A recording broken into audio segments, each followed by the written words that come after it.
In today's episode of Notable, I am sitting back down with Bailey Gamberg to hear updates on their professional journey towards leadership and the experiences they draw from to navigate the structure of and integration into board leadership spaces. Come join our conversation.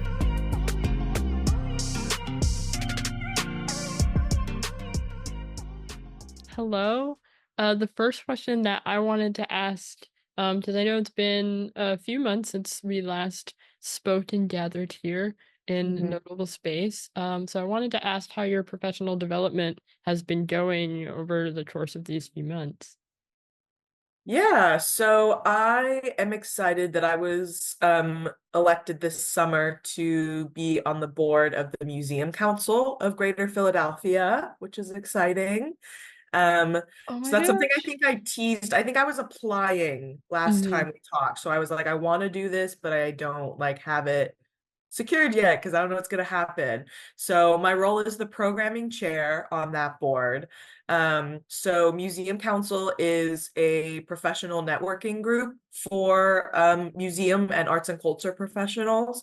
And so in the programming chair capacity, we plan different events. Some are really social based, like member meetups at, Queen and Rook Cafe or like, a bowling alley or something. And then others are more professional development based. So we do try and do like behind the scenes tours in places, getting a tour with the curator of the exhibit so we can talk a little bit more about like the development of it, and some of these like deeper diving questions that museum professionals care about, but like the general public doesn't really, like want to dive into. So getting these kinds of like um in those kinds of spaces, and also networking is, a huge part of it, of people being able to, meet new people and also check in with their friends at other museums that they don't get to see, Mm-hmm. very often.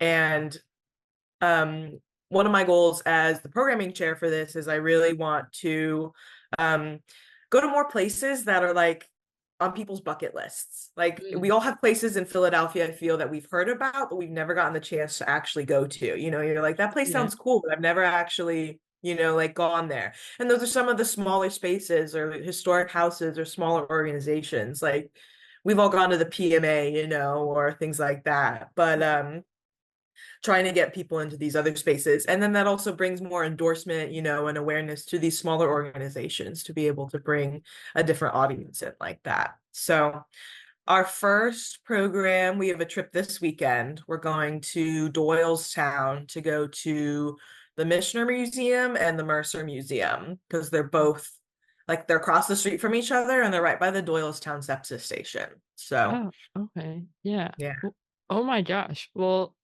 first of all, congratulations thank for you. actually, because I know like we had started talking about wanting to do this and the fact that you're actually like on a board, like that is incredible. And so now I have like so many questions about your experience joining that board and like what that onboarding process has felt like, and just the culture of the board you're sort of in now, and just yeah, how has it maybe met your expectations or countered your expectations? Yeah, so I'm not, we've had one board meeting so far, which was virtual. We have an Mhm. in-person board meeting for the first time next week, actually. So I Oh think wow. that's gonna be like a different opportunity for me to like feel the space and stuff. I Mhm. definitely feel like it's more because it is a nonprofit that's like a profession, a networking group. Mm. We like yes, we have a board, but it's not a crazy formalized board. Like it might be for, like an art museum or an institution that has a physical space and Right. has like a building. Um, I also feel like the board is not intimidating to me because it feels like it's all people that are my peers. Mm. Some people are on the board are people who I've known before in the field already. There's a lot of people I don't know, but I feel that they're, obviously in different institutions and different departments within their orgs, but I feel like we're on the same kind of playing field versus sometimes in other situations with boards, I think you can feel like they're very like on a different level than you Yeah. are, and like maybe, in a different socioeconomic status or different like job title status, different education status, but I feel more comfortable with this board because I feel like they're in similar places as I am in my career, even if we have different, obviously, lived perspectives and experiences and backgrounds. Right. Yeah. And I mean, I feel like that having that comfort is so important in especially like joining something for the first time and being able to feel like you can contribute fully. Um like Mm-hmm. having that sort of sense of even like you mentioned, like of course your lived experience is different just by the nature of being different humans in a Mm-hmm. space, but having a sense of feeling like there is some level of connection that you can forge with your fellow members, I think is huge and will make a huge impact. I think that's a lot of why we're sort of talking about disability representation in this space and like Mm-hmm. how that is important for the sake of being able to open up that sense of like, okay, I belong here and therefore I can contribute my ideas fully. Mm-hmm.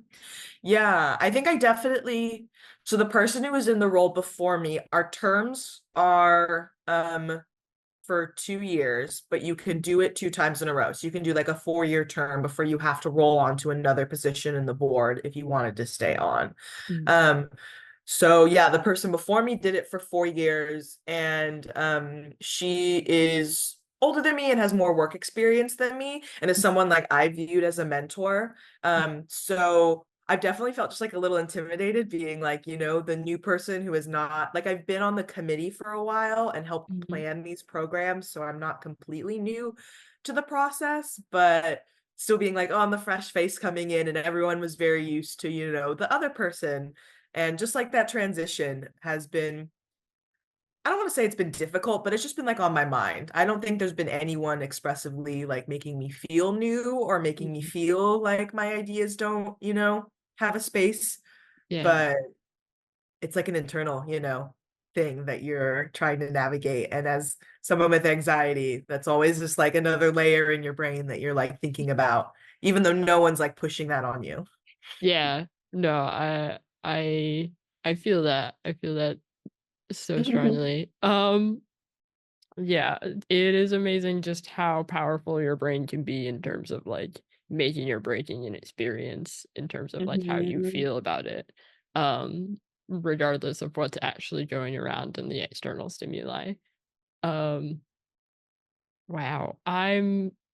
Okay, hold on. I'm I'm like so hyped that you actually are on a board and like this is just a really cool experience to just like get to share in with you. Aw, Um thank you. I'm excited too. Yeah, like, especially just as, like, you know, I think when we think about, like, disability leadership, um, it is, like, I don't know, you don't necessarily hear about the wins all the time for people, Mhm. and so it's nice to be able to share in a win and, Yeah. obviously it's not my win, it's your win, but, like, just to be able to, like, experience witnessing your joy at something and joining your boards, like, it's just yeah, it's a beautiful thing. Thank Um you. I think it's a great like I think it's a great stepping stone, you know? Like I feel like of all the boards to like get first involved in, this would be like my top pick because Mhm, of like the things that make me comfortable about being with peers and some people I know and things like that.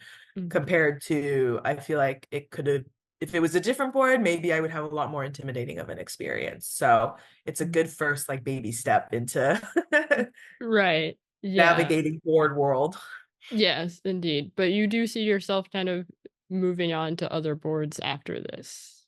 Potentially, yeah. I Yeah. mean, I don't have any particular in mind, but Mhm. I definitely see this as like a resume building experience for me to be able to take into future things. And maybe I'll want to stay on this board and do another, Mhm.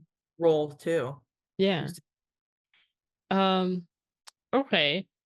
Well, segueing into some of our other questions now. And especially since like now you have this new perspective of like being the program chair and sort of being more uh beginning to become more familiar with the board of directors structure. Um, my sort of second question for you on my list is, do you think a board of directors is needed for an arts organization? Mhm. So I feel like I say yes and no to this. Hmm. Um, so when I was thinking about it, I feel like, and I think we talked about this somewhat in our last interview too, how I feel like board of directors have in some institutions a financial like Hmm. obligation. And I obviously, if that is a way that your organization runs, that you depend upon specific donations and pulling from like your board of directors, then if you want to get rid of that board of directors, that's something that has to be made up monetarily, in some other capacity. You couldn't be like, oh, we don't want a board of directors anymore. And Hmm. then you're like 100K in the hole because they were giving money to you pretty regularly. Um, but I feel like an effective board of directors for an arts organization should be more of like a community advisory type of group. Like I think it's needed for an arts organization to have those multiple perspectives coming in and having different lived experiences from community members coming in. But if you have this dependent that to be a board member you have to give 10K a year or whatever to the organization, then that obviously severely limits like the different perspectives that you can have in a space like that. So I think that those two types of like boards need to be kind of like distinguished as different types of boards almost. Yeah. um and I think arts organizations should shift more towards the community advisory kind of perspective of a board versus the monetary like obligations. Yeah. Yeah, I thank you for that. I think that's definitely a great distinction to make, this like division between like a board that is in service of the community rather than in service of maybe the more financial or even organizational like procedural structures of the organization. Um Mm-hmm. yeah, because like you said, there definitely needs to be an understanding of what the board is doing so that if things shift, you can sort of make the full shifts in the organization needed to Mm-hmm. support that change. Um, but I yeah, I definitely like personally I feel like I agree with you. I think the community aspect of a board of directors is a huge one that deserves more attention and like bringing Mm-hmm. that to the forefront of what a board can do for an organization, particularly in the arts. Mm-hmm. Yeah, and I feel like it's obviously easier if you're a newer art organization to try and implement something like this Mhm. versus places that have had board of directors for, decades and decades. You get, I don't know, there's feelings of like ownership involved with how much money you give into places. There's Mhm. places that have families that are generations, like tied to these art institutions that these families feel like they, have given so much money that they deserve a place at the table to say what organization is going to do moving forward, content wise or employee wise, or whatever those approvals processes are.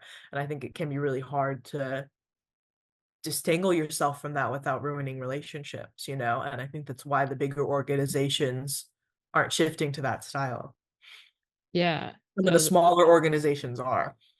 yeah, that's a really good point too. This like sense of like ownership when it comes to those like financial backers and what that means in terms of like what you're able to do in an organization. Mhm. Um and navigating that delicate balance. I think we see that in a lot of the work that we do, even at Outreach, Mhm. is that balance and being like wanting to push forward and make progress in an area like disability and accessibility, while also countering with the realities of what stakeholders might be more interested in. Um, Hmm. yeah. Um, yeah, that plays out, I think, in every single organization um in this country. Um, Definitely. yeah.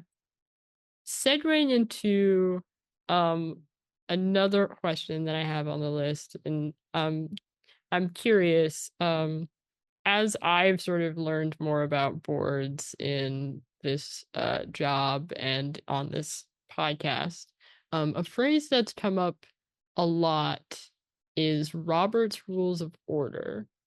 And Mm. I was curious if you had heard of Robert's Rules of Order, if you have, if you have any opinions on Robert's Rules of Order, or if you haven't, like, yeah, just what's your familiarity?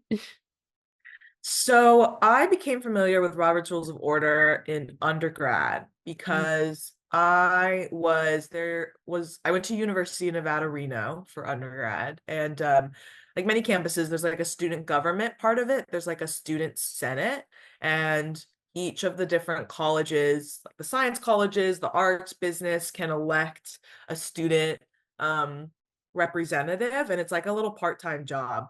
But anyways, we would, yeah, like ran this little senate and passed like legislation about the college and different things. And so that was all Robert's Rules of Order.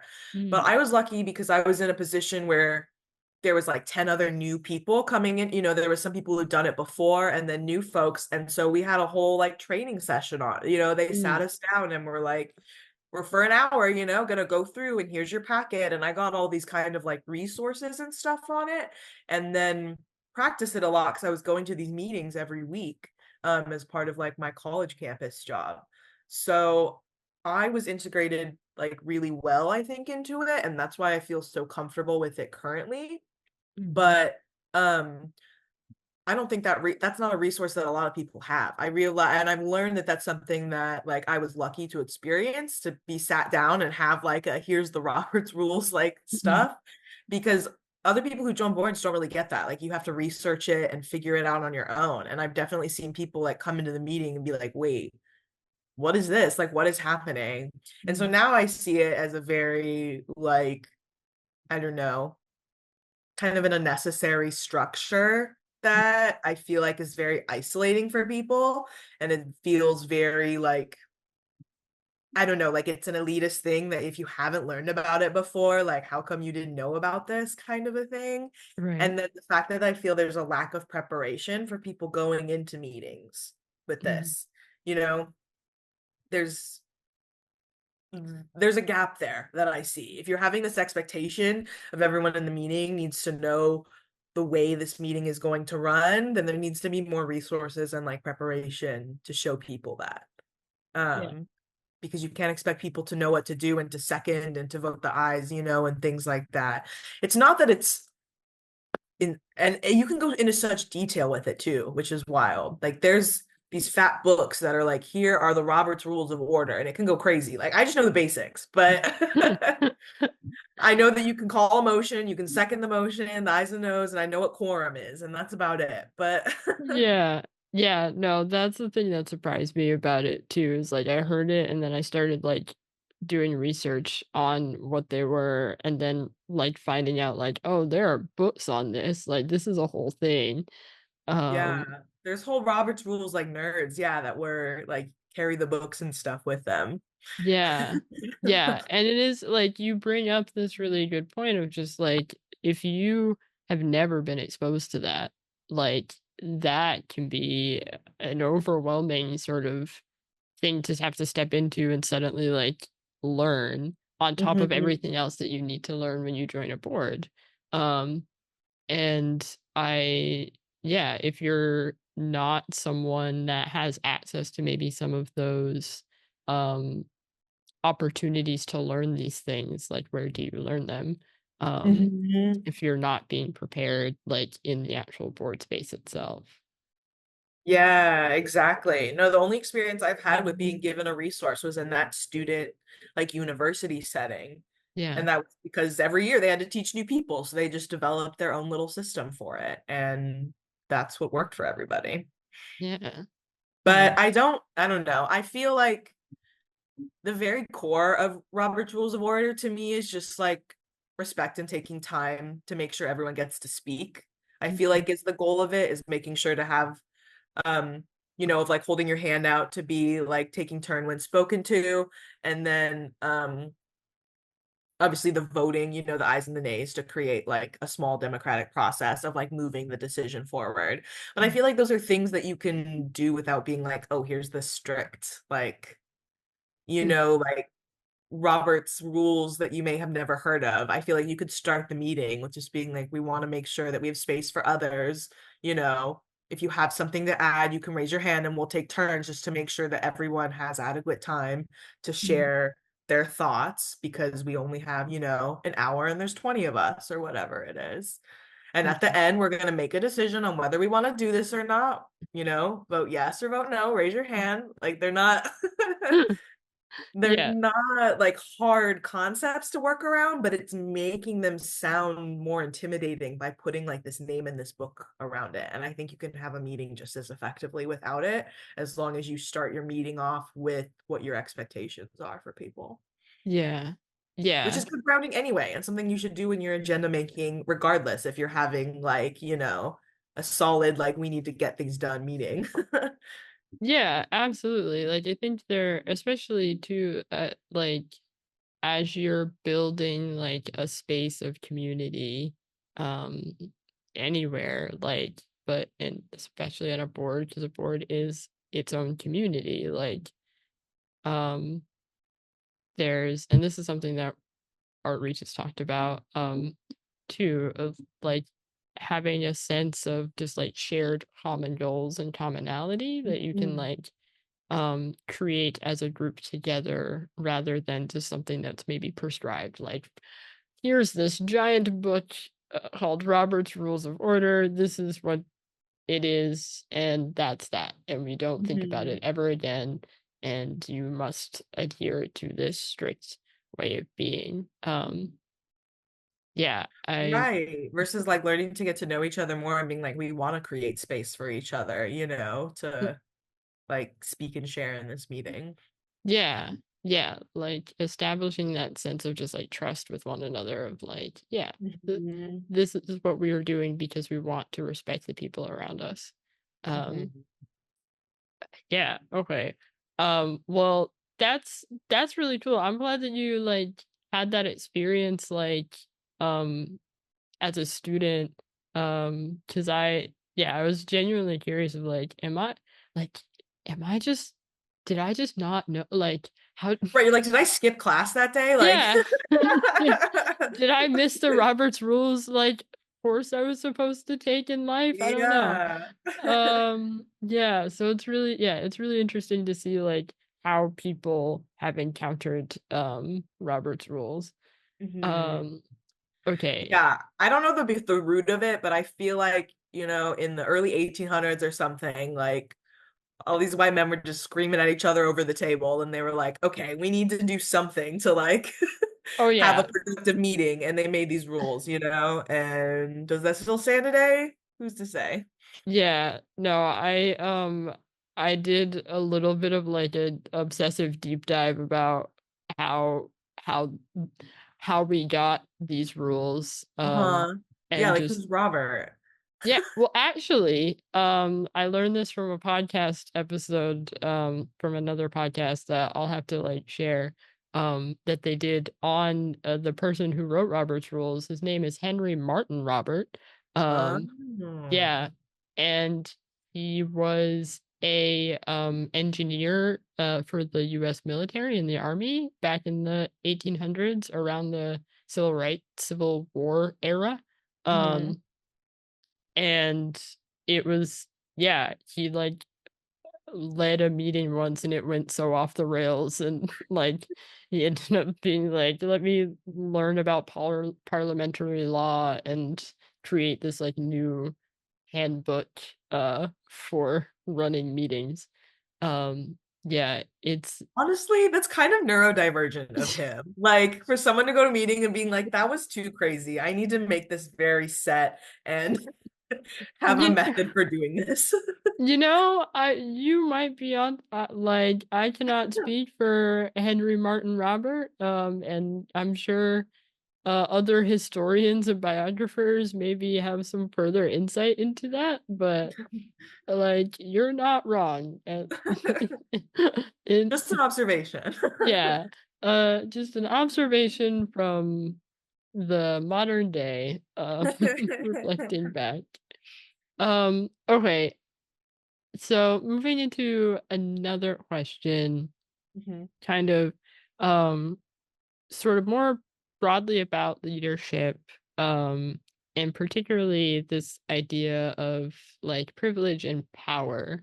I'm curious, in your experience, mhm, um, given like your ability to have some sense of power in maybe the positions and spaces that you may have been in or not, how have you approached the idea of transferring power to those around you, maybe people who don't have as much power and sway in a particular space that you might be in?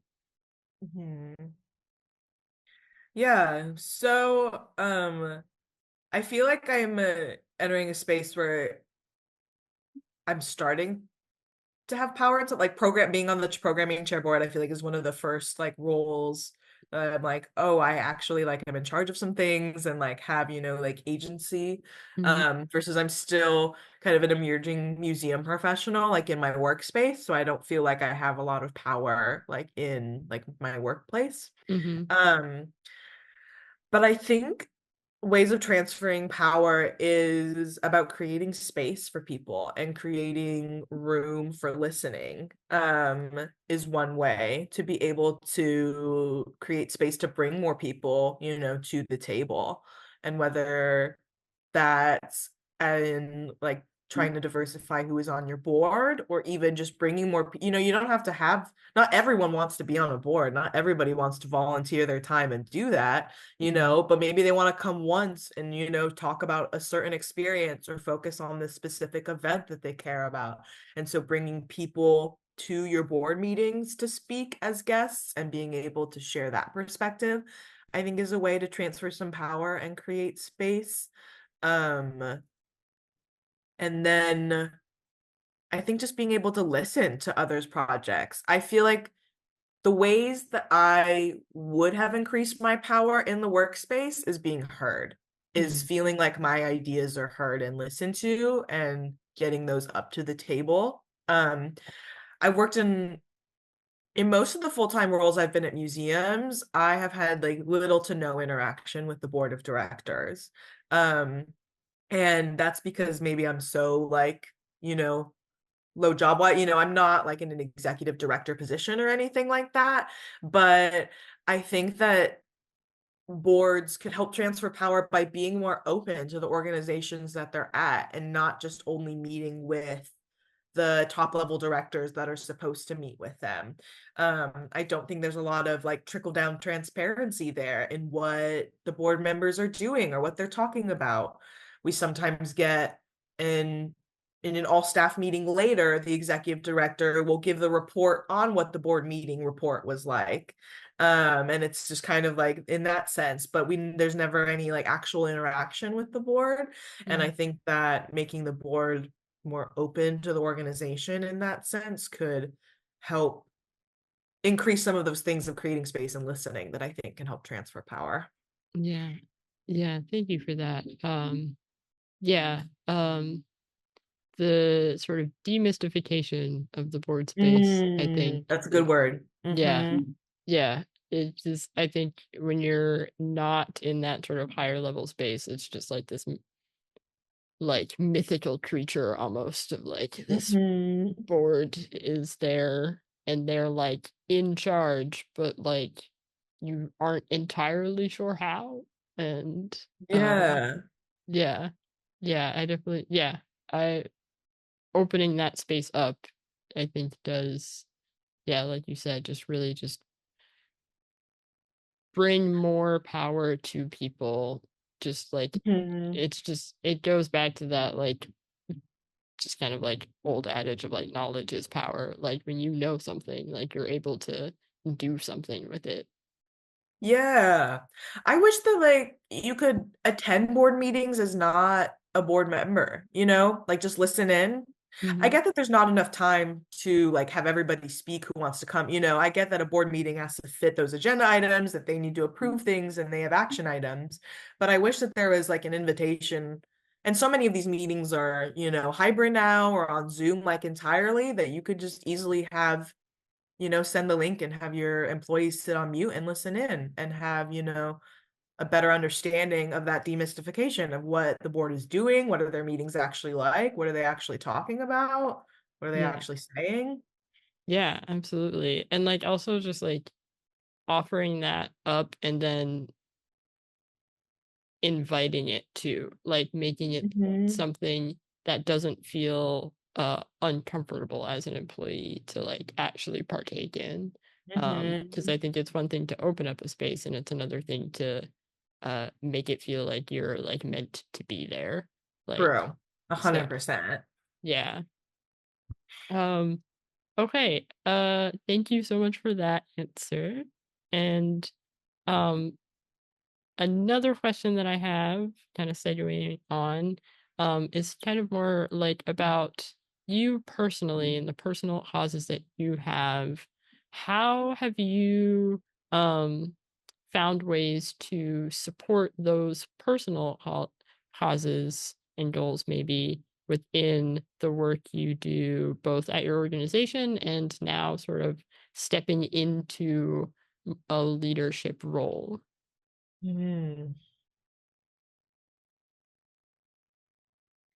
Yeah, I feel, and that's so tough in our field, like Mhm. personal causes and like, your workspace and like what your organization is doing. Um, I think about all the time the campaign, the museums are not neutral. I have one of those stickers on my water bottle, and Mhm. how even that is sometimes like, people are very like, no, museums are supposed to be neutral, and museums are, supposed to be this like non-biased space. Mhm. And it's like, well, if we're sharing, narratives and sharing knowledge or art or experiences, like it can't be neutral, there is no neutral. Yeah. But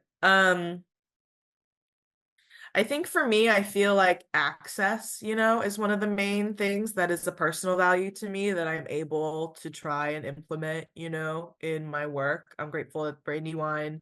I'm able to work on some accessibility programs and like tools like large print guides and other things for people, but there is definitely more that I would like, to push for. Both time wise, and money wise are obviously obstacles to that. Mhm. But that's something I definitely try to bring up often and push for. And that's something I want to do in the museum council space as well. Mhm. Yeah. Um, yeah, the the idea of neutrality in the art space, I think, is uh such a curious one. Like in my mind, like frankly, I'm like art is kind of inherently not neutral because, like you mentioned, like it's we're sharing these perspectives of uh artists from lived experience. And so like in that vein, like how do you stay neutral um when kind of the purpose of art is to like um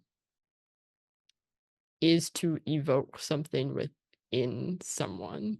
Yeah, like to me, art is feelings, like art is when you're creating art, you're feeling. When you're looking at art, you're feeling. When you're in an art space, you're feeling different things, and that is different for all of those individuals. But for me, you're feeling something, and feelings aren't neutral, Yeah. except for, I guess, the one feeling of like impassiveness, But most of the time, your feelings aren't neutral unless you're truly like, I don't care.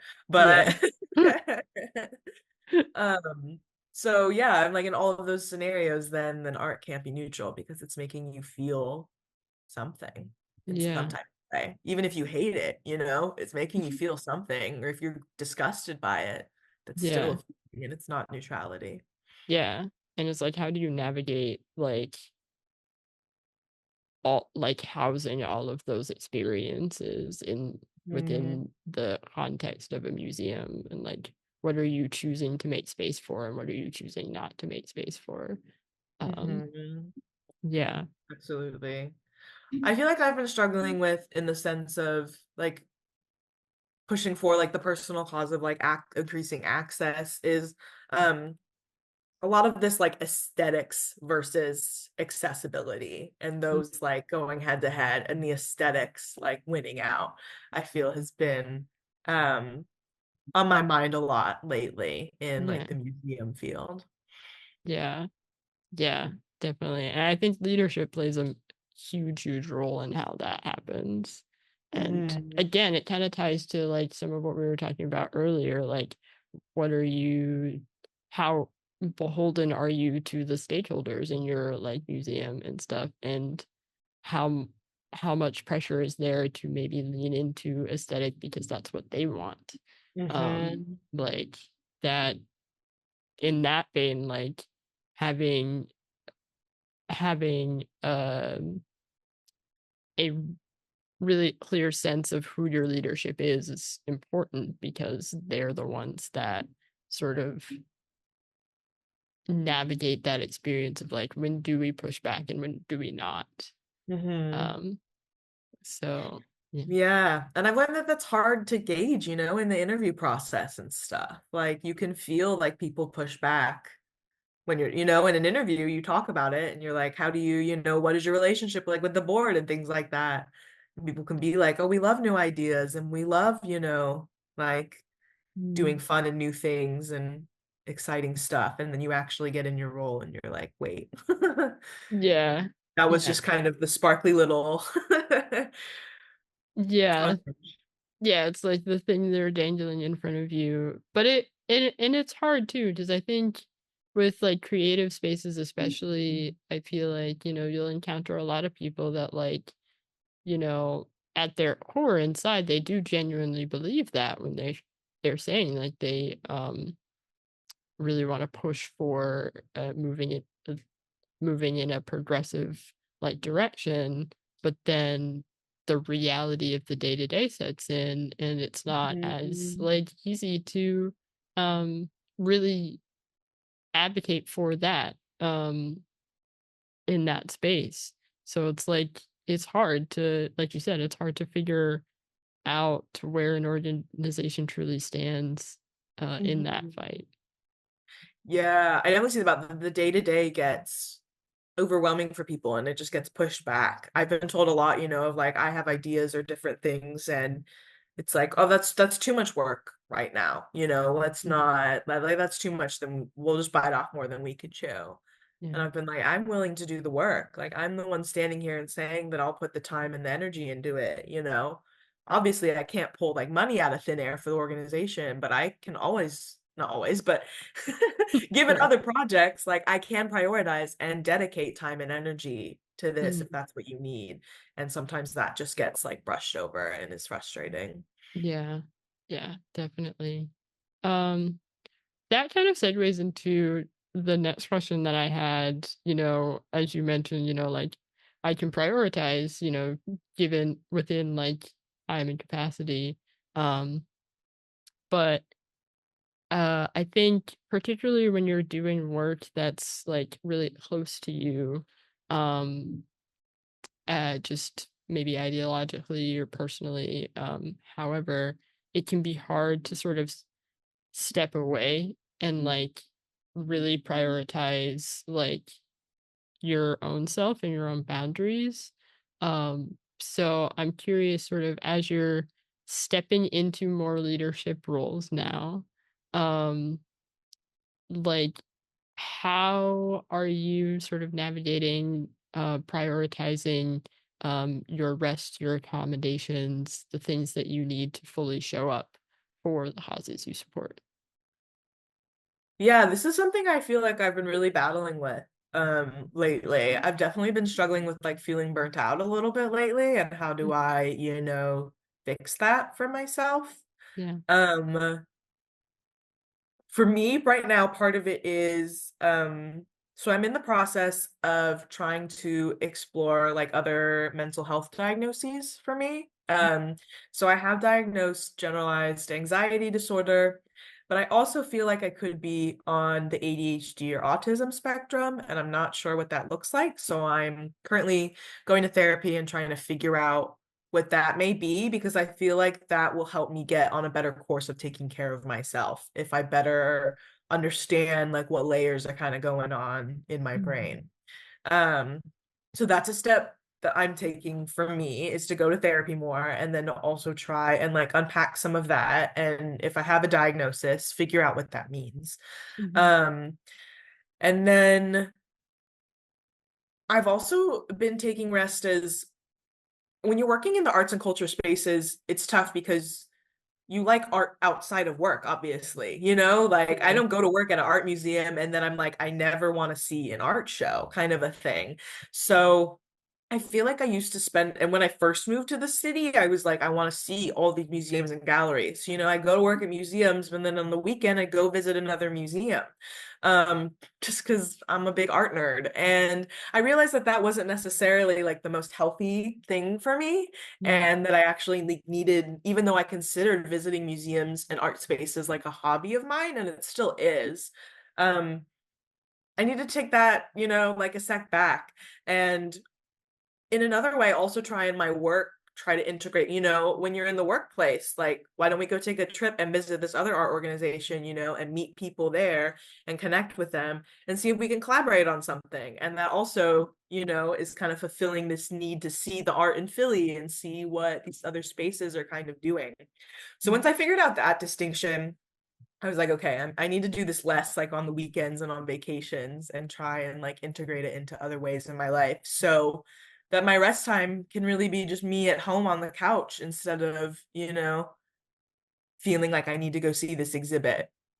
That's Yeah. part of it too, is seeing when like rotating exhibits, like the pressure of being like, oh, this thing is only open from, September to January or something. Yeah. I've started letting that brush off. It's okay if I don't see every, dope exhibit at this one place or whatever. Like I can miss this one. It's okay, There's Mm. going to be more of this artist being displayed in New York and other places and things like that. So taking some of the pressure off there, I think has been helpful for me. Yeah. Yeah, definitely. I like, yeah, the the experience of just being like, oh, but like I've been staring at art all this time and also I want to do it some more. Like yeah, I feel that. I know like in other like instances in my life, when I was working in like uh, this is such a sidebar. I used to like do like music writing, like music blogging and stuff. And Hmm. so like the um experience of like I love music, so I just want to listen to music all the time, but also like then navigating the music I have to listen to for like the thing I'm writing, and then just like the music I want to listen to, and then all of a sudden I realize I've been listening to music for like 24 hours straight and I haven't heard myself think. Like, Right. yeah. Uh, You're like, wait, I'm overstimulated. yeah, it's like, whoa, okay, let's take a second to just sit in an empty room. Like, Right. yeah.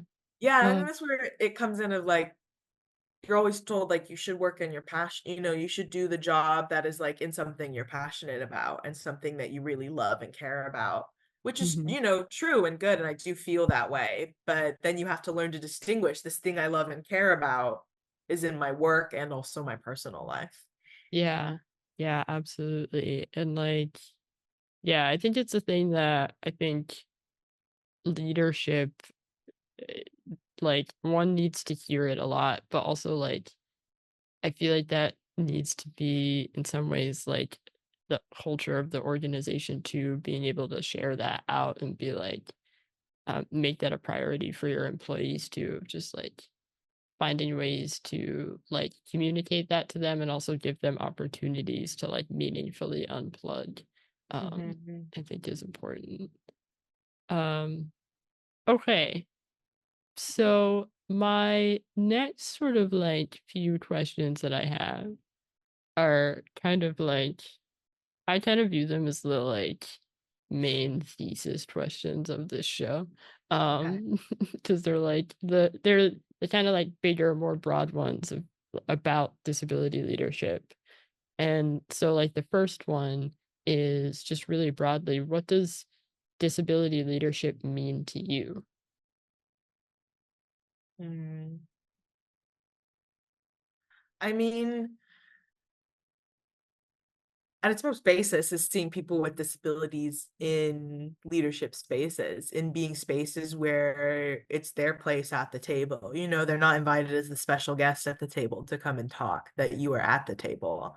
Mhm. Um, and that you're in a role where you're being looked towards for advice or for for creation of content or for what your opinion and experience is.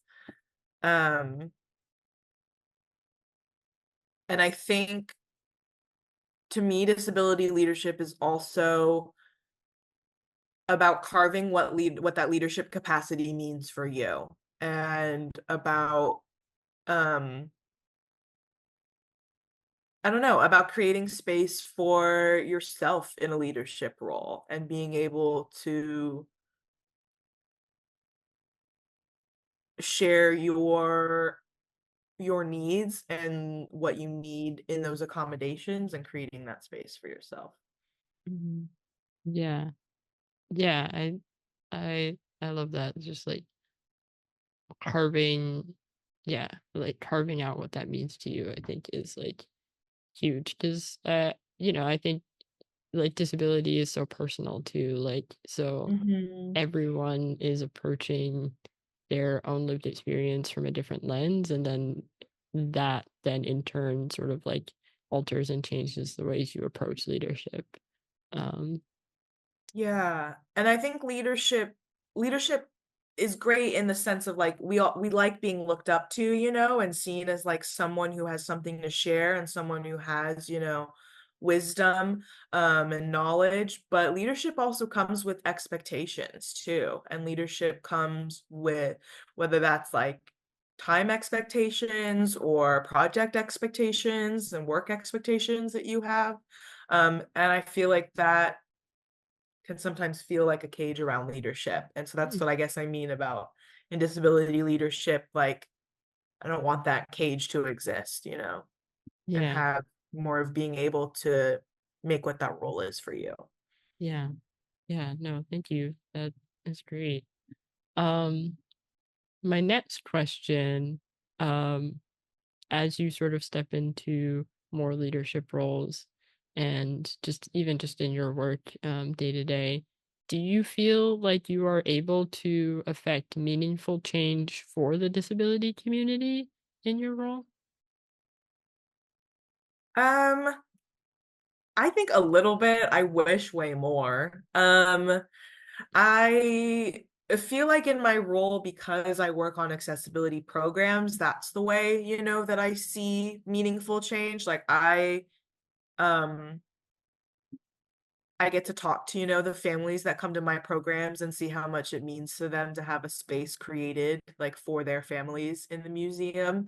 Um, or like I got this amazing email the other week from a program for we would do sensory friendly programs, and one father brought his son and it was his first time. He wasn't sure how it was going to go, but his son now is paying attention to art like in the world. So he did all these different hands-on activities and different things and explored the art at the museum. And now he goes to like his doctor's appointments and he's looking at the art like on the wall on the waiting room. And the father was like, my son has never done this before. Like it's like just unlocked like this kind of whole new world for him of seeing art in spaces. And that was super impactful for me. And that's, was a moment where I was like, okay, my programs are like providing a new experience for somebody, or a positive or relaxing experience, for somebody Mhm. in this space. And that's important to me.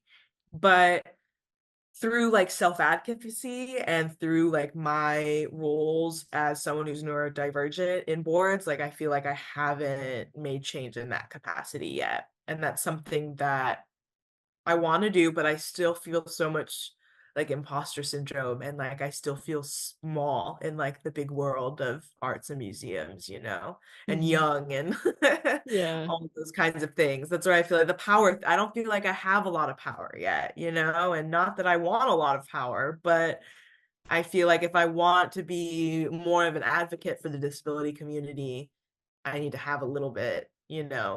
more say. And maybe that's a confidence thing too, and like putting your foot into spaces, but Yeah.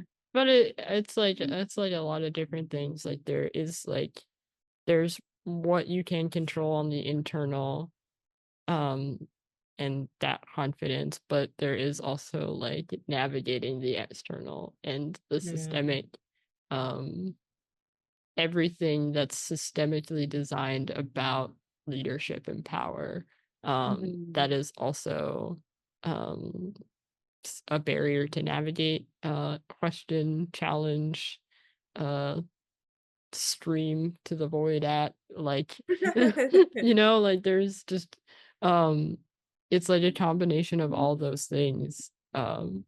So yeah, yeah, it's interesting to step back and sort of think about like how all of that is influencing the ability to build more of those moments where you can say, I've done something of meaning mhm, for the community that I support, the disability mhm. community. I mean, I guess I feel like another way is it took me a minute to get my museum on board for the Project 76, but we're signed up for the January 2025 start. So I feel like as kind of one of the only people who really speaks loudly about accessibility at my organization, I'm excited to have that start so that more people are thinking about it, because you will be, interviewing and talking to other staff and things like that. Like, I hope it just kind of plants the seed in more people's brains that, like, this is something we need to be thinking about and talking about. Yeah, absolutely. I mean, that I think is what all of us here at Outreach are hoping for. Like, Yeah. if like this can just keep happening at all every single organization in our city, maybe we'll actually be Mhm. able to make something happen. Um, Yeah, right. No, I was like, it's free. Come on. yeah, right, free. Like you don't have to pay They're anything. grant funded. They have a great grant. Let's go. What is one question that you would want to ask of other people with disabilities who are currently serving on boards and have been in those roles, like as you are now sort of just beginning your first sort of journey into Mhm. having a leadership role? Okay, I think if I had to pick one question, and this is what I like to ask a lot of people, and it's a broad question, but like, what was your journey to getting here? I think if you had to pick one that's the broadest that you're going to get the most out of. But I love hearing, because no one's story, well, some people, I feel like it's rare that people's stories are linear, Mm, that were like, oh, in high school, I wanted to do this, and then I got my degree, and I did this, and now I'm doing this exact thing I wanted to do as a child my whole life. Like, we all, I feel like, end up on these paths that going to school somewhere different, or you find a different job opportunity or something, and we just like kind of make our way through the world. And those are stories I just find so fascinating about hearing how people ended up like where they did. And I think that also can, I don't know, teach you things about being innovative and about like being creative in spaces. And I think it's a good way to learn from others about like their life, their biggest life kind of choices and decisions. It helps you get to know them too. yeah, definitely. And like so much, you can learn so much from somebody's journey. Um, Mhm. So yeah, that definitely.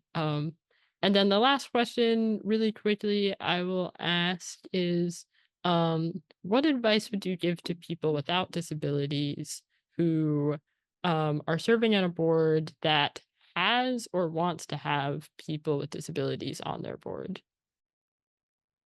Hmm.